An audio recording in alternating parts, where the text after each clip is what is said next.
What's up, everybody, to the Sport Aces podcast here. I'm Chris Ortega. My fellow co-host, Tom Bucciafero and Anthony Conti, isn't here today, but it's all right. We have a special guest here. Y'all seen him on the previous episode that we had here on the Sport Aces podcast. My boy, Victor. How you doing, man? I'm doing good, man. I'm doing great, man. I see you got the Cavs behind you in the screen, man. I Oh, see it, dog. you see. Yeah, Yeah, I see it. I let him see it, know. man. I Let him see it. know. Yeah, of I course. got glow. I got glow. Yeah, y'all doing it without LeBron. I say, you know what? Hey, that's what's up. Yeah, man. Even though I know people probably wondering, are you really a Cavs fan? I work for them in the summer, and I have a favorite NBA team, so I'm gonna pledge my allegiance to the Cavs. So that's here nor there, man. But before we Man, I get, feel you, but oh, go ahead, go ahead. oh no, you go ahead, bro. Hey, but I had to ask you, what do you think of all the hate the Cavs get? Because I hear all these media pundits like, "Oh, I don't know if I want to see the Cavs or a team like the Thunder in the final. Or they rather see the Celtics." I'm like, man, come on now. Man, before we go deep dive in that question, man, for everybody that's watching, man, go ahead, subscribe to the YouTube channel below. Go ahead, like, comment, and share with a friend, and tell a friend to subscribe to Sport Aces podcast. Today, I know Victor already starting off with the NBA. Man, LeBron getting the game winner last night, man. Third time hmm against the Pacers. That's amazing. Realizing that, Indianapolis is Indianapolis Braun, like that's Braun City, you know. But going to your question about the Cavs and how, media critics saying, they don't want to see the Cavs, really make it fall. Okay. See, I think it's because when small market teams make it to the finals or make a deep playoff run, it's like a lot of times you need a superstar, like a real big superstar to lead them there. Like when you think of OKC, right now you're gonna think of Shea, Chet, Williams, the whole 9 yards. Before Shea got there, it was like Westbrook, KD, Harden. That's the last time you've seen them in the finals going against a Miami team stacked with Braun, Wade, and Bosh. And I think with OKC, I think the reason why people kind of doubting them or not believing in them because regular season you can look great, but playoff basketball is different because certain players have that playoff ability where during the regular season they might not really play a lot of games, they might BS a lot of games. But when playoffs come around, that switch turn on. And it's a different player than we see in the regular season. That's why, you know, I think it was either Gil's Arena or Gilbert Arenas that was talking about how Shea getting these calls now because in the regular season. Playoff time, he might not get the same calls as he get in the regular season. And then when that throw his rhythm off, it's going to really affect the entire team.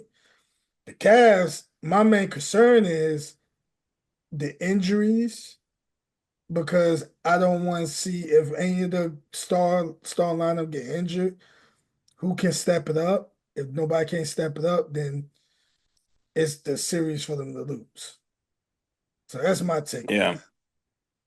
I definitely feel that, and I definitely agree with you 100% on injuries because injuries can dictate how a season goes and stuff, and also the confidence and swagger of how they're going into because the Cavs have beaten Boston before. I've seen them come back from down 25-3 to take down Boston, and as far as OKC goes, they got they it's definitely injuries because I'm looking at the Lakers as well. LeBron just now getting back, so it's not gonna be easy for them to come through the West because you got to deal with Braun, you got to deal with the Warriors and Jimmy Butler, even though they ain't look good last night when they played the Heat, but you know.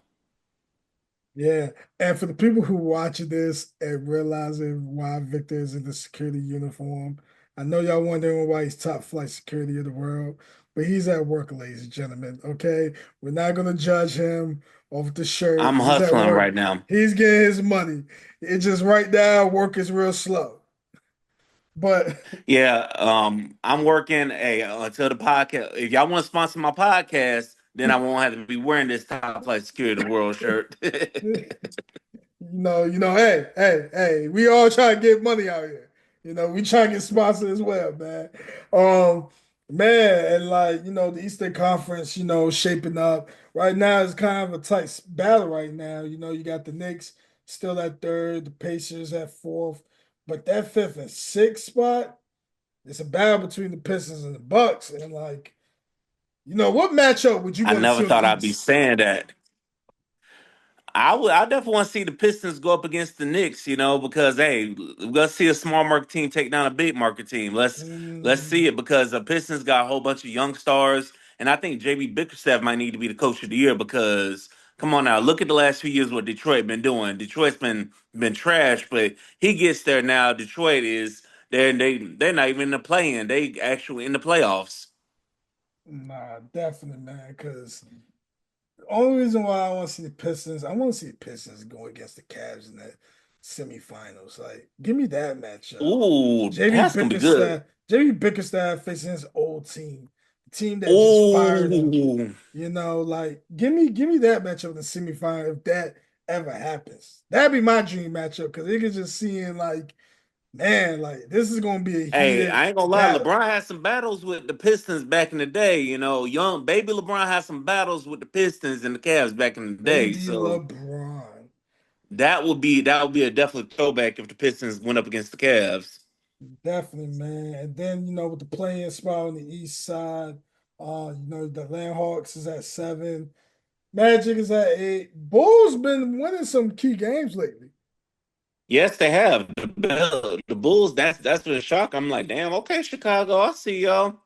And Yeah. I'm kind of a little disappointed in my Florida teams, but I know the Magic they've been recovering from, all the injuries Man. and stuff, and then the Miami Heat, it's something they just fell apart after Jimmy Butler got traded. But I'm looking at that situation like maybe I should have worked something out with Jimmy Butler because at the end of the day, Butler is a star, and now I'm looking at Pat Riley like, yeah, you're a Hall of Famer, but you got to do right by your star players, but. And I think that's his philosophy that he believes he can win it his way. It's like he kind of reminds me of Bill Belichick.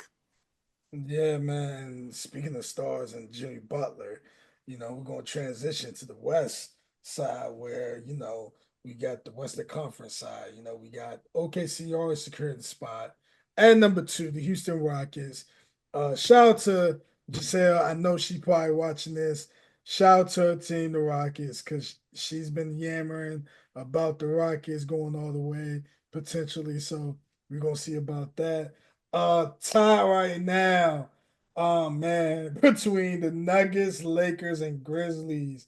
Then we have the Ooh. Clippers at the sixth seed, and then Mm-mm. the Warriors at the seventh, Timberwolves at the eight, Kings at nine, Suns is in the play-in now at the 10th spot, but right above a notch of them Dallas Mavericks. I'm gonna be honest. My honest feelings about this Western Conference by going by EC. I know I said I feel like the Rockets is an underdog team. I think whoever the Rockets face, I think the Rockets going to push it to six. Do I think the Rockets going to win it? It depends on who they face because depends on like they facing the Warriors. That's going to be a challenge for them a little bit. The Timberwolves is kind of like maybe they can get away in six. Kings, I know they can get Yeah, away in five.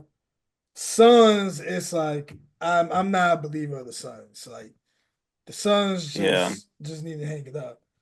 And the The Sun. Mavericks, I just don't feel like they should even keep 80 on the floor. I think they need to shut 80 down for the rest of the season.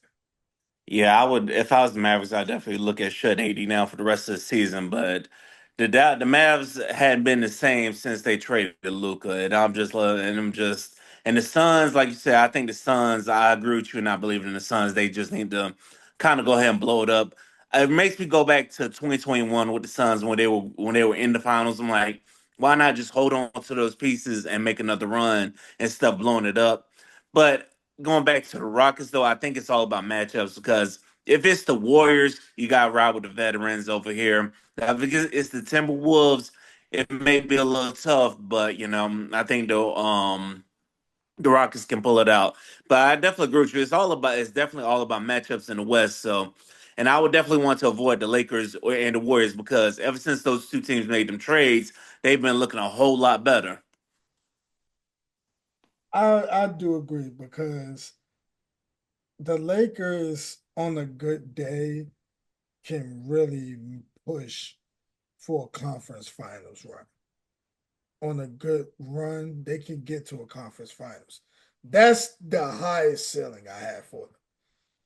The lowest ceiling I have for them, if they in the fourth seed or they fall down or like semifinals. But that conference Yeah. semifinals has to be against a team that's like that has their number, like a Nuggets. Mm, Like it has to be a yeah. Nuggets or maybe a Clippers team with Kawhi. Cause I've been seeing Kawhi been getting his flow lately, and like for the people who don't understand how great Kawhi is when he's on, Kawhi when he's on is a different Oh animal. yeah. Like I want Oh, people to Kawhi when do he's their on. research. Exactly. When he's on, he's a beast. He is definitely an animal. So that's why I say it's all about the matchups and also about the momentum going into the playoffs. Because if Kawhi is on, I think the Clippers can get out the first round. Indeed. And then like, today's games that we're seeing, man, 7 o'clock games, Cavs at home against the Spurs. Dallas is playing against the Magic. This is a pivotal game for both teams. Pacers, they beating the Wizards. Then you got Miami and the Hawks, another game that matters. The Ooh.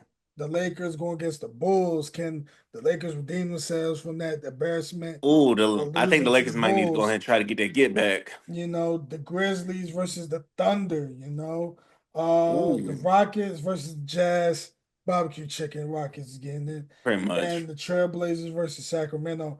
Even though the Trailblazers hasn't been good at all, but one thing I would say, the Trailblazers do try to play their best when it's I against. mean, they've been playing hard as of late now. I Yeah, mean, I've been yeah. seeing them. I'm like, Any, they're a young team. They've been yeah, playing hard, but so I wouldn't just call them barbecue chicken like we can call the other teams, but they gonna give you a fight for the money. So indeed, indeed, man. But man, first thing first, man. We about to go ahead and transition to the NCAA tournament because I know everybody brackets has been going crazy. My bracket's been busted already by some of these my bracket upsets. has been destroyed. Like I don't know what to say about that. I'm gonna start on the men's side first. Man, these Sweet 16 matchups, man. Um, tonight, we getting the BYU versus Alabama, Maryland versus Florida, Arizona versus Duke, Arkansas versus Texas Tech tonight. From tonight games, this is probably going to have like a lot of hype going into it. Only because I think from today's game, I think the Arizona Duke game may be the most popular one of the bunch. Of course, Arizona Duke gonna be the most popular one because you got two blue bloods right of college basketball going at. So that's definitely gonna be the most popular one. And then, but I do want to say Maryland versus Florida because that's gonna be good. But I want to see if Florida can bounce back because Connecticut did push them, and Maryland needed a buzzer beater just to get by Colorado State. So we're gonna see which one of those two teams can wake up. And also Alabama, I wouldn't sleep on BYU either. That's gonna be a good game. And then you got Texas Tech and Arkansas, an old Big Eight rivalry game. That's definitely gonna be good. But I don't know, man. Now, what you think about this transfer portal opening up in the middle of right in the middle of the term? Which to me that don't make any sense. Here's my feelings about the transfer portal overall, and this just from college basketball. college football, any in all sports. I think the transfer portal should be open after the bowl season or tournament season because when you open it while you're still in postseason mode, you don't really know who's going to stay on your team for the long For run. real. Like it was a quarterback that left Ohio State. You mean Um, Penn State? no, it was an Ohio State quarterback or somebody from Ohio State went to the portal. I can't think of the name right now, but it was somebody from Ohio State, and then the Ohio State won the national title. And it's like, wow, you Yeah, really you missed out left. on national title run. Like that's crazy. Like you really missed out. Yeah, I definitely agree. Y'all think that portal needs to be open at the end of the season, not right in the middle of the playoffs, whether it's football, basketball. And I'm all for the players getting their money and all for the opportunities, but I don't know, man. Just the excitement of March Madness to win away because you don't see them Cinderella schools busting the brackets like you usually do, and if they do, you got the big schools just rating their players and rating their Devin coaches. Brown. That's what's his name. Devin Brown. Yeah. That's the person. Right, right. I Devin remember Brown, him. number Yeah, 33. Yes, him. That's who left right before they run like the college football playoffs. I just think because in my person, I think because with the transfer portal, it fucks up like a lot of things. And like, don't get me wrong, it does. I understand when the athletes didn't like to sit for a whole entire year and miss a whole year when you transfer to another school. I get that. I feel like how you can regulate the transfer portal. Their first transfer is an immediate, they can play immediately. The second transfer, that's a sit out for the season because that way you can cut the nonsense of a lot of these guys is going to school for just an NIL. A lot of guys going to schools thinking, you know, going there for the wrong reasons. These guys really not there for the program. They either there for the coach or the coach get fired soon they get there. So now they got to re-enter the portal. It's just a lot of stuff that happens in this portal where some guys, they don't never get picked up. So sometimes you go in the portal and you never know you're gonna get picked up at all.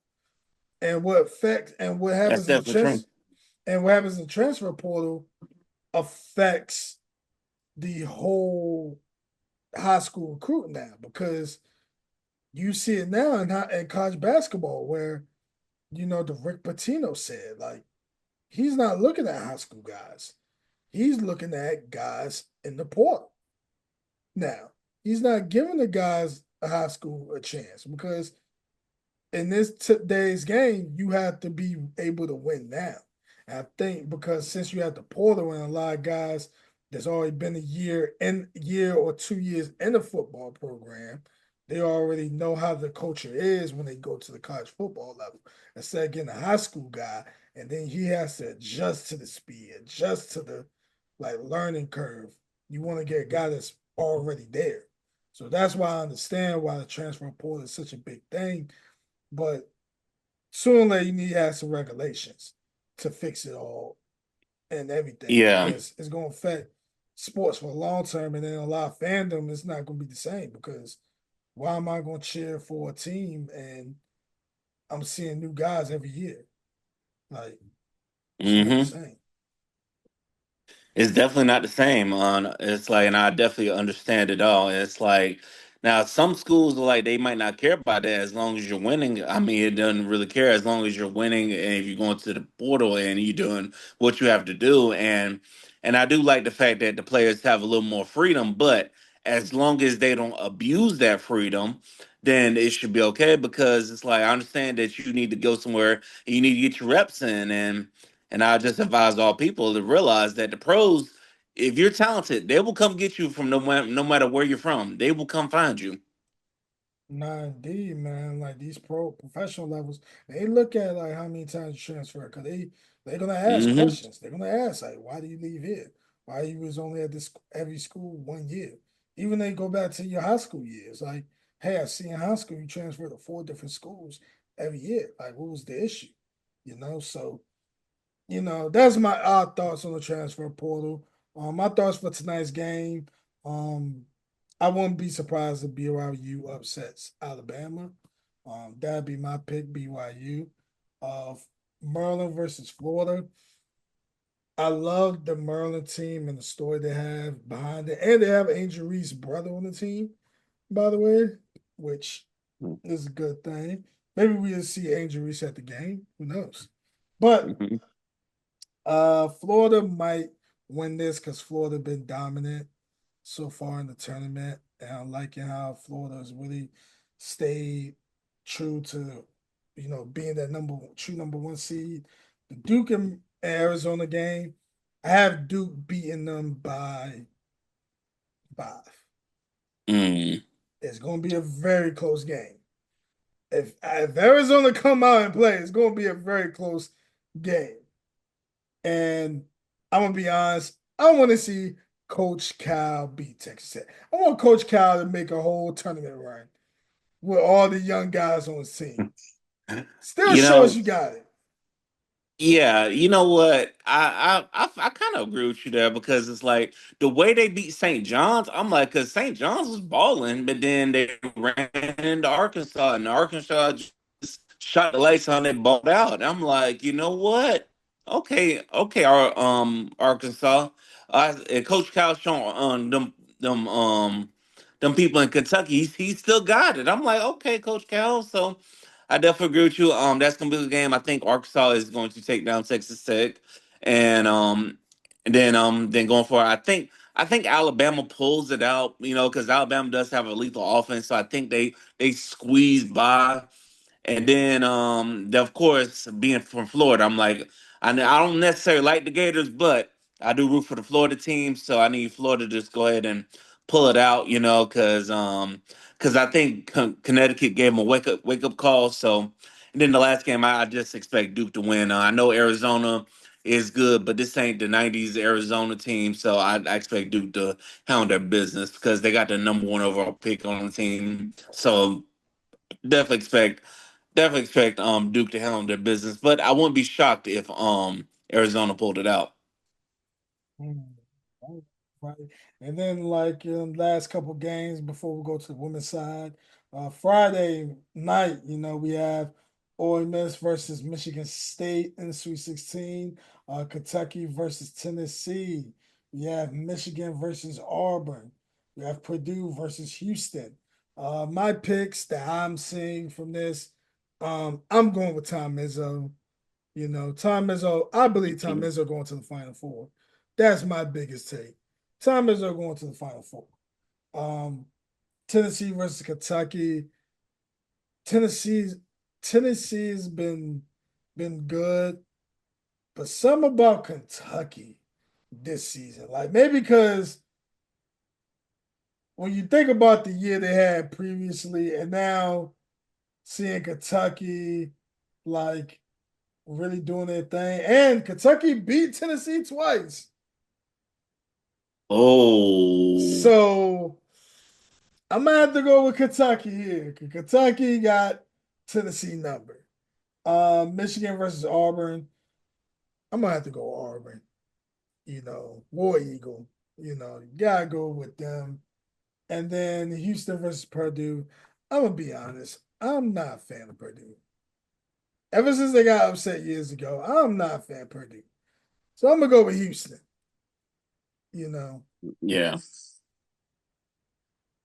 Yeah, I definitely feel you about Purdue after they got beat in the 16 game, but that might be closer than you think because Purdue got the home court advantage, and how the NCAA gave them this home court advantage, I don't know because Purdue is based in Indiana, and the Midwest Regional is in Indianapolis. Yeah. So I don't know how the committee got what they were thinking of giving the fourth seed and disadvantage over the number one. But I do expect Houston to pull out despite the advantage. And then Kentucky versus Tennessee. I'm looking at Tennessee like if not now, when. But like you, I feel like Kentucky might just go ahead and pull it out. And then Auburn versus Michigan. I expect Auburn to win, but it might be close. And then Michigan State versus Ole Miss. Ole Miss. I definitely expect Michigan State to pull it out. And I think Michigan State, like you, I agree because Auburn. I'm just not sure. I saw Auburn get manhandled the way I've seen Auburn get manhandled by Florida. I'm like, I can't really trust Auburn to go all the way to the Final Four. So I definitely think Michigan State will come out of there. Yeah, it's crazy, man. But we can only tell what the men's side is gonna give us because the men's been really interesting how teams really losing or teams surprise us so far in this Hmm. brackets. Now over to the women's side, starting tomorrow. We have Duke versus North Carolina. We have South Carolina versus Maryland. We have NC State versus LSU, and then we have UCLA versus Ole Miss. Now, the women's is always like we know who's gonna win. Sweet 16, Duke. I mean, I know everybody. I have some UNC people that know me well, and the only reason why I'm going with the Duke women's team because Duke women's team is pretty good. Now, don't get me wrong, UNC could come around and take it away. That Hmm. game is a toss up to me between Duke and UNC on the women's side. Now, the Maryland South Carolina game, I'm not betting against Dawn Staley. I'm not betting against him. Come on out. I'm not Only betting an idiot against would him. do that. I'm not doing that. Before now, the game of this day or tomorrow for the women's side between UCLA and Ole Miss, I'm gonna go with UCLA.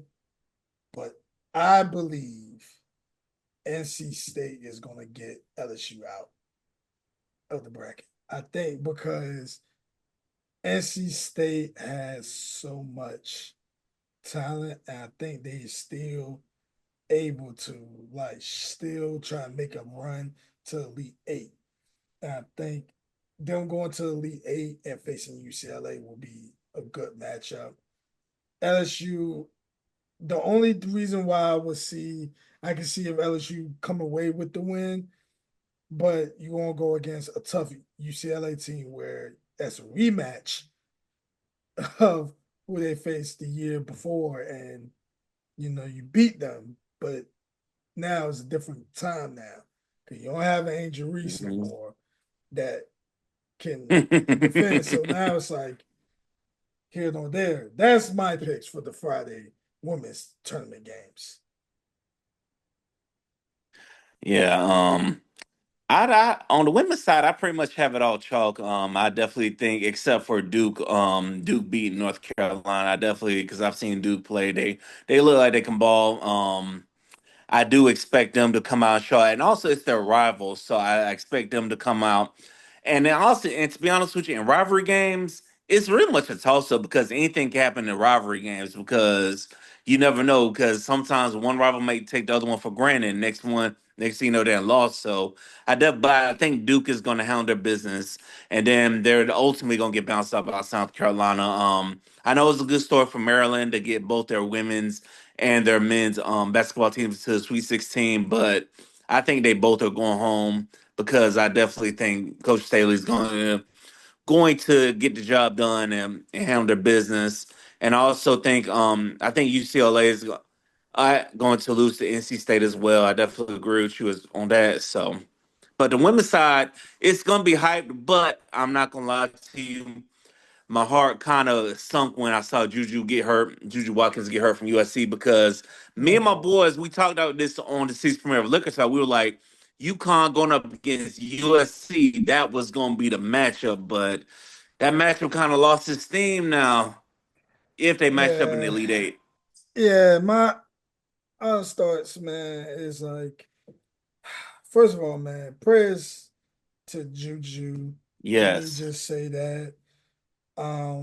Hope she recovers because it kind of sucks not having one of the women, one of the player of the year award winners, just not in the tournament this year.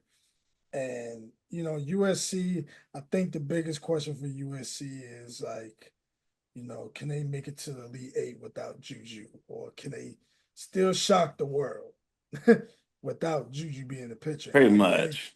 And I think without Juju, I think a lot of questions comes against their matchup against Kansas State that night on Saturday night. Um, but I think USC can pull it off. I think this is when Kiki has to step up, the transfer from Stanford. I think she Hmm. has to step up and really show her dominance that she did when she was at Stanford. Show why she should be, why she's considered a top pick in the WNBA draft. So I think this would be a great chance for her to raise her draft stock and step up a lot more without the absence of Juju. So then when we look at USC, it's like, wow, USC still dominant without Juju. And it's like we can see it. Besides that game that happened that night, in the earlier games, we have UConn versus Oklahoma. That's going to be a great game because I think Oklahoma has been dominant, but I think the UConn team with Paige in her last season, I think it means so much more for Paige to want to get to the national title game. And I think Oklahoma is just in their path of trying to get there. I think UConn's gonna win. Texas versus Tennessee. I love Tennessee's story. The coach. She got hired as a new Hmm. coach. She had baby. Guess what? A week later, she back coaching. Tennessee's been pretty consistent as well. But Texas, first of all, Texas really, really is a great team. I can see Tennessee upsetting Texas in the Sweet 16. Ooh. I can see Tennessee upsetting Texas in the Sweet 16. I can see it happening. Let me just say that. And then that first game of that Saturday at 1 o'clock, ESPN and Disney Plus. TCU versus Notre Dame. Oh, this might be if this game be good, this might set the tone for the whole day on Saturday. Because Ooh. That you is a got good matchup. a Notre Dame team that's trying to, you know, silence the critics because they got knocked out the ACC tournament early, but a TCU team that, Hetty Van Lith been redeeming her career now. She's showing people like why y'all shouldn't count her out. Ah, this might be up in the air game for me, man. Like I don't know who to choose between the two, Yeah. man. What about you, Yeah. man? And based on what you were talking about, I'm like, this is tough. This is definitely tough because Haley Van Lith is a baller. But I'm leaning towards Notre Dame because I'm like, Notre Dame got the experience. And also I think this might be UConn as well. I think UConn definitely handles their business because this is Paige Becker's last year. And I think UConn is determined to get to a national title because it's been a while since UConn has raised the national title, and I saw the way they beat the brakes off of Coach Staley. They went into South Carolina and handled their business. I'm like, Coach Staley, I'm rooting for you, but it's hard. You're making this hard when Connecticut just comes and lays the smackdown in your building. Man, let's just say, man, it's gonna be interesting, man. It is gonna be interesting these tournaments, man. And like hopefully, man. Yes, it is. We got some good basketball coming this weekend. Yes, like this is what I like. It's around this time where we get so much of sports, good sports. NBA season about to Yes. end, the March Madness about to come to an end, and with the NBA playoffs. Ah, this is gonna be crazy. Now, what's even Yes. more crazy? Go ahead. Yeah, we got the playoffs coming up in baseball, in basketball, and hockey, and then we got baseball season baseball season. It feels like it was the Dodgers versus everybody, the way they've been spending money. So, but yeah, it's gonna be a fun. This is the start of spring is definitely an interesting time in sports. Indeed, indeed. And speaking of a crazy time in sports, man, Adam Schefter, man. Shefty, man. He really dropped so much news for us, man. First of all, Jameis Winston to the Giants. I mean, I love the character. Like him in New York, like that. I really want like Hard Knocks to go back to the NFL now. Yeah, I'm asking the Giants what the hell are they thinking because you bring him in and then you bring in Russ and then I'm hearing they're talking about Shadur. I'm like, what are y'all doing? What are y'all thinking? Like, if your plan is to draft Shadur, then you don't need to sign both Jameis and Russ. This is my thoughts, right? And this is my honest thoughts. I think the reason why they probably got Jameson and Wilson, I think the Giants is trying to prepare for a Manning to come out the next year's draft.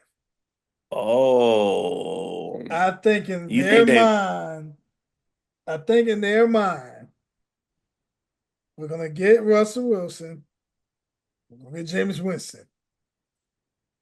It's gonna be a year where we don't care how they play, because they on 1 year contracts. We don't care how they play. As long as they do their job, whether they win or lose, if they lose more games, that's great. Because we want Archie Manning to come in a Giants uniform. Oh, I didn't even That's think about why I that. think. That's why I think. So if that's the case, then they're probably gonna take Travis Hunter then with that draft pick or somebody else. Oh, is 100% because there's no way you gonna let Travis skip your team. Like, ain't no way you're gonna Hmm. sit there and say, "I'm not gonna look at," oh, I'm not gonna look at, oh, getting Travis Hunter. Yeah, that's why Like I'm like, what? if yeah, that's why I'm looking at the Browns. Like, look, y'all either one of y'all need to take either y'all need to take him or the Giants need to take him because ain't no way in the world he gonna fall down that far. But I can't see the Giants pulling a move. That I think they would pull this move. I feel like they would get a dual card.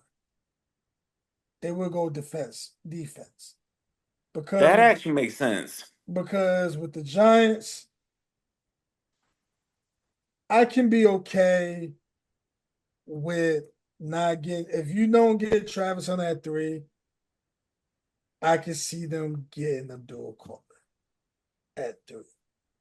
Because number one, we already know it's gonna be Cam Ward.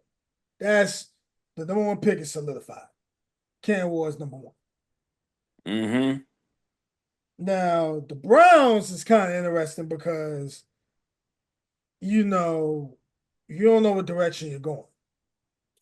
Oh, that's another team that I think that could tank for Archie, but it's like, but I think Archie, but will he want to go to Cleveland though?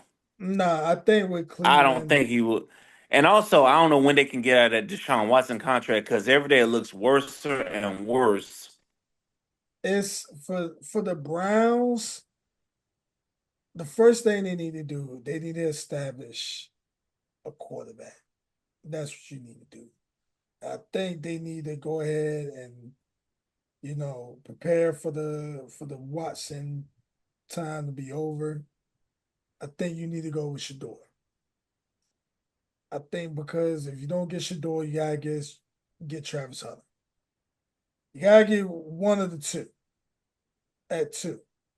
Now, a dual card at Yeah, 3 makes sense, but I can see why a dual card would go to the Browns. 'Cause I think the Browns want to rebuild that defense. I think they believe if we yeah. had good defense, Oh, that would we be was scary. we A was Bill Carter and Miles Garrett. yeah, like dual card and Miles Garrett, both of them together would be dangerous combo. Now, the Patriots. Only reason why I can see why Travis Hunter will fall to the Patriots and the New England. I ain't gonna lie, if he do go to New England, I would definitely go to the games for sure. Yeah, I would go to a Pats game for sure. Yeah, But with Travis Hunter going to the Patriots, I mean, it'll be a good pickup for them because him and Christian Gonzalez at corners, and then you may add like a package or two for him to go play wide receiver at times. Like it's pretty dope. Like it's it's something that I wouldn't mind seeing. shoot, I was kind of expecting you to go to some Patriots games the way they've been spending money because I heard they done spent about 350 million in free agency. I'm like, shit. I said the They Patriots said, "Fuck all of this losing, huh?" now they was the team that had like over like 100 million in the salary cap open. So like, Yeah. hey, sign these guys you need. Yeah, Because let's just hope that they have better luck than Washington back in the day because I remember Washington back in the day they would spend the money on all these players, but then they teams still suck. nah, definitely. Now this is just Charles Davis mock draft. The analyst over the NFL Network. Now the fifth pick he got tackle Membo, uh, offensive tackle from Missouri for the fifth pick for the Jaguars. It'd be good for Trevor Lawrence to get some lineman help because somebody need to protect him. He does have Genty at 6 going to the Raiders for sure. And, Pete Carroll back there. Maybe Pete Carroll might see like a little Marshawn, you know, Yeah, a little Marshawn. a little Marshawn in there. So, but just to highlight, key guys that's notable guys in this draft. Another tight end from Penn State that everybody seen go off in the college football playoffs. They got him looking like he going to the Jets at 7. That'd be a great pickup, especially for Justin Fields. But Yeah. who else? Who else is another big known prospect? Oh, Jalon Walker potentially going to the Bears. Now the Bears get him. That is amazing because Hmm. him and Montez Sweat, dangerous duo. Ooh. Dangerous duo. Oh, they have my guy. They have the Cowboys, my Cowboys picking a wide receiver, and McMillan, the receiver from Really? Arizona, which I I wouldn't thought they would. mind. I I wouldn't thought they'd mind. be trying to get. That's who I thought Jensen was going to at first because the Cowboys. Who's their running back? We got the Tubi version of David Montgomery and Jameer Gibbs. We got the Not the Tubi Tubi version. version. So I mean, we're gonna make it work, man. We're gonna make it work, guys.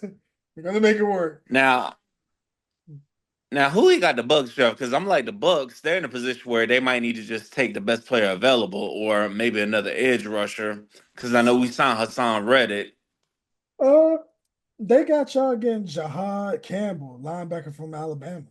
Yeah, that's the name I've been hearing too. I've been hearing that name by some of the Bucks bloggers and stuff. I've been hearing that name. They've been floating around as well. So, but but I'm happy to. But I got more respect for Chris Godwin because I know he turned down a lot of money to come back to Tampa instead of going to New England. I'm like, you the man, Chris. I think because man, when you seen the season, like Baker wasn't like this season wasn't like well Baker was a horrible quarterback. I feel like if Godwin didn't get hurt, Baker would have played a little bit better in the playoff game, in my Of opinion. course, yeah, Because it yeah, just because and you gotta think Baker, Mike got hurt, Chris got hurt, and it's like so you had to build chemistry with those receivers in short time. So, but I definitely think this year will be definitely better because got Jalen McMillan, he's coming in being the number 3, and then of course you got Mike Evans, the model of consistency. So I definitely think this year we'll be straight on offense, even and also because Todd Bowles been doing a good job of picking offensive coordinators because his last two offensive coordinators are now head coaches, ironically. So I think we're gonna be good this year. Just gotta fix shove that defense. Indeed, indeed, man. But I think of this mock draft that I'm seeing, I think the best pick that I'm seeing that I like the most would have to be a Marion Hampton to the Broncos. That's because you give Sean Payton a good running back. Yeah, you know what? Because I saw some of the Broncos games. I'm like, they do need a run back, take some of that load off of Bo Nix, but I definitely think that he got his quarterback. Yeah, man. But speaking of the top three pick, I wouldn't be surprised if the Giants trade out of that third pick. The way they look sometimes, because I know when I saw them play against the Bucks just ran all over them. I'm like, if I was the Giants, I would think about trading out that third pick and getting some more assets and getting some more picks and stuff, getting some more players, because I would definitely think about it. Yeah, because I mean, what's there to lose? I mean, you're going ahead and just get like some additional picks. Because I know if I was them, I'm going to get additional picks for my number third pick. Yeah, and I know Travis Hunter is a generational talent, but I'm thinking long term here. I'm thinking we need to go ahead and build out our team roster. Nah, I feel like if I'm the third pick, if I'm first of all, that GM need to make the right moves. Because if you don't make the right moves, Man, I'm he's out surprised there. that he need to be out there the way they let Saquon go. I'm like, because you saw what happened when he went to a division rival. He balled out, and I'm like, Nothing is ever going to be funnier than him having that conversation. Y'all literally gave the Eagles a Super Bowl. Like, they really literally did. handed to them. Like, the Eagles should give them a ring. Yeah, I could definitely see that. I could definitely see the Eagles because that Super Bowl was a beatdown. I'm like, this is looking like Super Bowl 55 when Kansas City went up against Tampa and they ran into a buzzsaw. And I'm like, Philly just put it on them. Hey, yo, put it on them. That's crazy work saying that sentence, though. Oh man, hey, it's like my bad. It's like it's just crazy because we expecting a good game, but Philly just handled the business. He definitely did, man. Oh, my God. Man, I'm going to be honest, man. Like, the draft is like only a month away. NBA playoffs is like 24, 23 days away. We got March Madness, like, and starting MLB baseball. Like, it's just been a great upcoming weeks, man. But any last Yeah, words for the people, man? yeah, I definitely agree with you. It's definitely a lot of great times. And also, I'm gonna be doing more sports talks on Liquor Talk, my podcast. So, and I'm definitely gonna look to bring you and your crew on sometime next month. We'll definitely get that set up. And thanks once again, thank you for having me on. I definitely appreciate it. Oh, you're welcome, man. You're welcome, man. And for everybody that's finished watching this episode of Sport Aces podcast, go ahead, continue to subscribe, like, and comment. Tell a friend to tell a friend to subscribe as well. I'm Chris Ortega. This is Victor Jones, and I hope you have a great and wonderful evening. See y'all next week.